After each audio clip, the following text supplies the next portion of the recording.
Hello, my diamonds and my Teletubbies. I am so happy to see that there are so many women, a lot of women are starting to wake up. Because, a lot of women, they think that if they love a man enough, if they support him enough, if they build him up enough and carry his weight on their shoulders, that he'll appreciate her, that he'll love her more.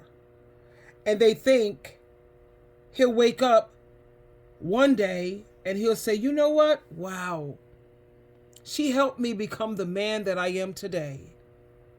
But that's not how it works in the real world. When you do everything for a man, when you fix all his problems, when you carry his responsibilities, something very dangerous happens on the inside of him. He starts to resent you.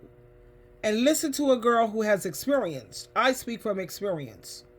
There was times when I used to cry in silence and in secret with the way my second husband, how he used to have resentment and almost a hatred every time I would do something to help him out. And that used to hurt my feelings so badly. Let me explain this to you like you're 15, just to try to keep it simple. Imagine that you're supposed to study for your own test, but your friend keeps begging you to help them. And instead of them doing their own work, you end up doing their homework, their project, and teaching them everything.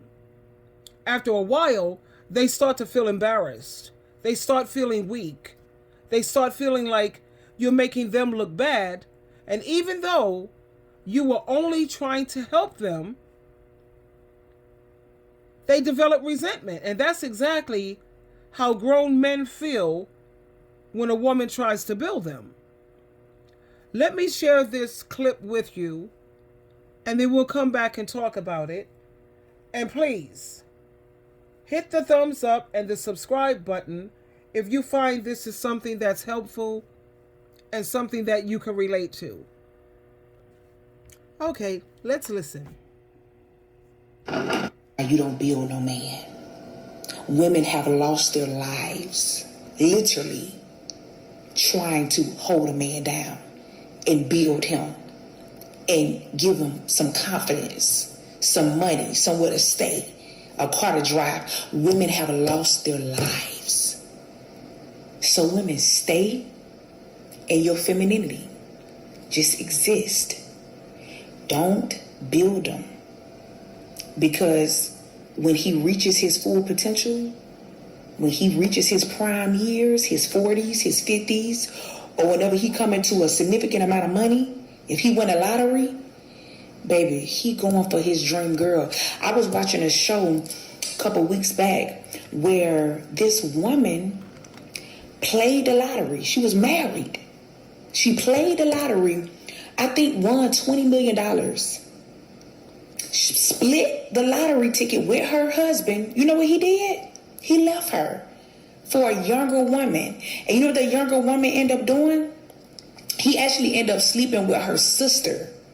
This man was disloyal, totally corrupt. He ended up sleeping with her sister, and her boyfriend unalived him.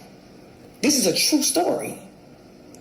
But before the money, he was a hard worker at a postal service, a mailman, a faithful man.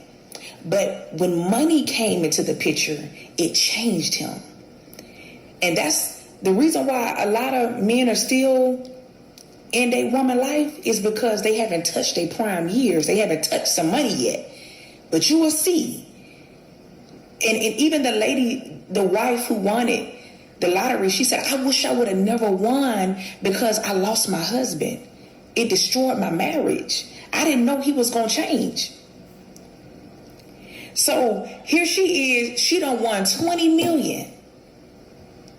And she wanted her marriage, her husband, but he didn't want her no more. He felt like he could do better than her. And it cost him his life. And so this is why I tell women, don't build him. If his life ain't together, That should be an automatic turnoff. If he try to come into your life, why is he searching for love? A lot of people not looking for love, they looking for help. So if his money ain't right, what could he possibly want out of you? Like, what's the motive? He wants you to build him up for the next woman? Why, he done took your best years, your prime years. He done took that away from you because you was building him. In your 20s and 30s, you building him. But baby, when he get to his prime, he going for the woman who stayed in her femininity.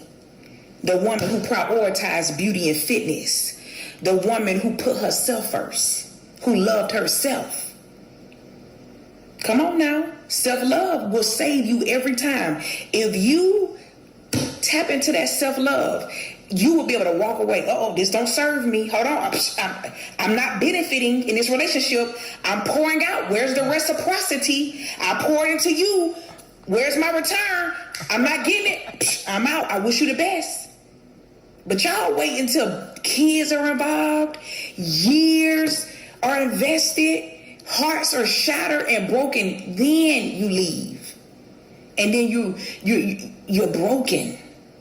And it's going to take you a while for your healing because you didn't leave when this man was using you. You got to leave early. You can't stay. You can't give him no child.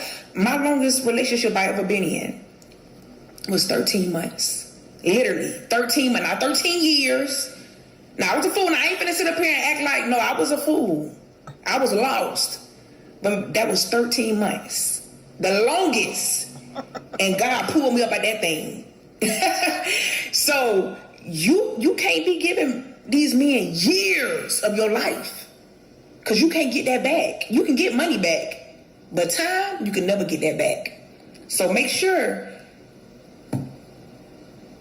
when you see the red flag, you out of there. Come on, y'all, comment below. I'm loving myself. Let's make this a movement. As women, let's raise the bar on who have access to us. All right, I love y'all. I really, really, really appreciated the point she made when she said reciprocity. Because when people ask me what is my number one love language, that is my number one love language. We're pouring into each other.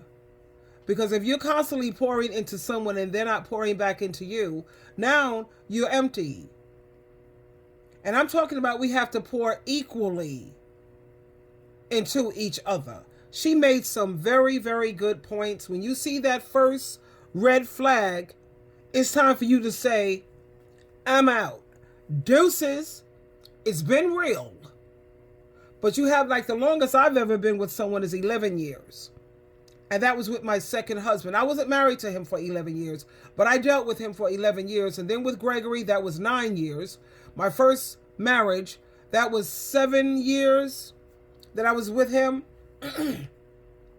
He left me, well, actually, I kicked him out when my children was 4 and 5 years of age.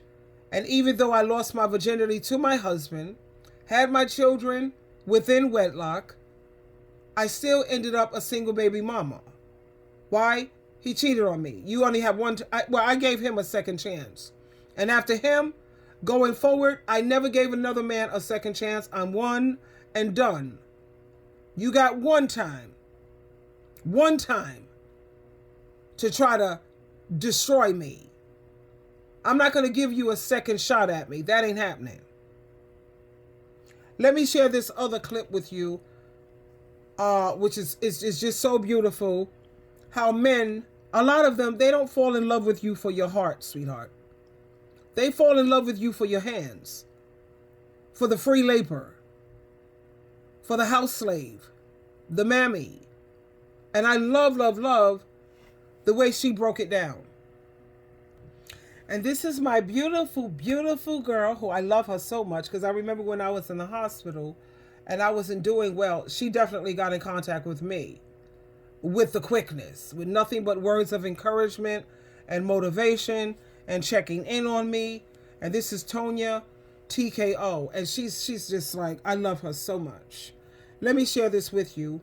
Why are housewives expected to be house slaves?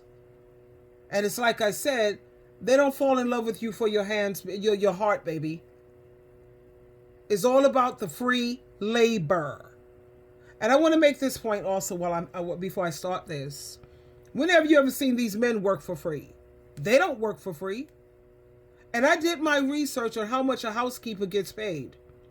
And how much does a cook get paid? They get paid at least $800 a week. Let me share this with you. Go ahead, Tonya. I don't slave labor for women. You know how you go to work, you at the end of the day, there are people who come in, they vacuum up the place, they wipe up the place, they scrub the toilet. Are they working? If I'm in a school and I'm putting food on a person's plate and I'm putting this food inside of the oven, am I working? Listen to what it is that I'm saying. If I take that same vacuum and I'm in the home running that vacuum across the floor, is that work? Okay, Patty is getting ahead of the class. All right, Patty. Okay, right. If I take that same vacuum and I run it across the floor at home, am I working? If I put some food into the oven, put it onto a plate at home, is that working, right? Is that work? Who is it that determines what is work, what type of effort gets money, and what type of effort does not receive money? And how did this come to be normalized, right? How did it come to be normalized? My question is, if I'm in an office building running a vacuum, is that work? If I'm preparing food in the school and putting it on people's plate, is that work? But if I do this at home, is this work? When did this stuff in the home become known as non-work? Your idea of family is slave labor for women. You know how you go to work, Now, did she make some very valid points, or did she make some very valid points? Absolutely. And back to the main topic, you can't be building a man. Stop building a man. Stop thinking that the more you do for him, the more he's going to appreciate you, and the more he's going to love you and value you. Because men are wired to want to feel capable. Men want to feel like protectors. And we're talking about real men here. We're not talking about broken little boys. They want to feel like providers. I could show you so many men on social media who will let you know, oh no, if a man is not providing, sweetheart, he don't like you. He really don't like you. Men always want to feel needed, not like they're being carried. So when a woman tries to be his mammy, they leave their mother, who was their caregiver, and they move on to what they call a wife, but she's not really a wife, she's his mammy. But he worries about what society would say if you were still living with your mother. So instead of it being a mother, they go out there and turn you into a mammy. They turn you into his coach, his ATM, his life planner, his cook, his housekeeper, laundry attendant, and his rescue squad. He doesn't feel loved. He feels, to be honest, that's emasculating. You might as well just cut his eggplant and his pickle off. Because most of them, if they're real men, they feel like they're less than a man. That's why when they finally hit the lottery, they go after their dream woman. Take time right now. Go look in the mirror at yourself right now. Take off all your clothes. Let's just do a reality check. Do you think for one iota of a moment that you are your husband's or your partner's dream woman? And if he were to hit the lottery today or tomorrow, would he pick you? Come on, let's have some self-awareness. Think about it. A lot of these men are just with these women because, one, they feel they can't do any better, okay? And two, because they're looking for caregivers, mammies, and house slaves and free labor, free sloppy toppies. And after you do all of this hard work for them, they end up blaming you. He ends up blaming you, not himself. This is why doing too much for a man, it always backfires. And this is why the more you give, the more he pulls away. This is why also, the harder you push him to grow, the more he feels like you're trying to fix him. Now, the truth is that the truth, and this is what so many women don't want to hear. You cannot build a man. You cannot raise a man. You cannot turn potential into maturity. If he's not already equipped, already put together, if he's not already motivated, disciplined, and standing on his own 2 feet before he meets you, then he's not ready for a relationship. And if you try to take a project man and turn him into a king, he will treat you like a servant, not a queen. It's not your job, my beautiful queens, ladies. It's not your job to fix a grown man. Your job is to choose better, not to work harder. So stop falling in love with potential. That was me. If I saw you have potential, honey, I'm off to the races with you. But you have, I still learn too. I'm not interested in no marriage or no relationship like that. But for the women who still are, you have to stop falling in love with potential and stop thinking that your love is going to change him. Stop thinking your sacrifices are going to earn you some respect and more love. No, baby. Because a real man, a grown man, an adult man, a mature, confident man, he don't want a woman to build him. They want a woman who's going to walk beside them, not drag them uphill. A real man is already built.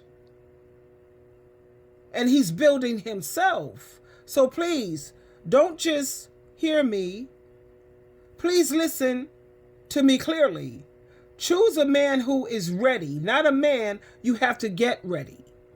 Choose a man who is equipped, not a man you have to equip. Choose a man who stands strong and not a man you have to hold up, please. Because when you stop trying to build men, you stop breaking yourself down.